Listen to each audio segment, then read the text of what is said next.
ਓਹੋ ਲੋ ਬੇਟੇ ਫਿਰ ਕੰਮ ਬੜਾ ਬਣਿਆ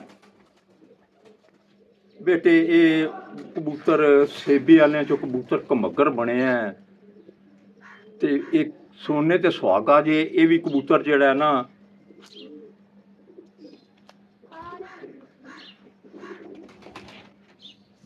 ਇਹ ਵੀ ਉਸ ਕਬੂਤਰ ਦੇ ਮੁਕਾਬਲੇ ਦਾ 98 ਤੋਂ ਜ਼ਿਆਦਾ ਜਾਂਦਾ ਹੈ।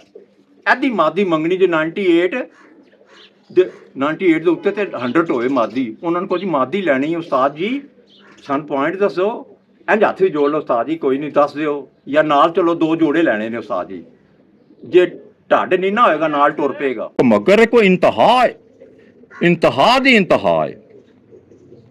ਆਪ ਪੁਤਲੀ ਤੇ ਦੇਖਣਾ ਕਿ ਛੋਟੀ ਵੱਡੀ ਕਿਸ ਨਾਲ ਕਰ ਰਿਹਾ ਤੇ ਇਹਦੀ ਪਾਣੀ ਦੀ ਲਹਿਰ ਦੇਖੋ ਬੇਟੇ।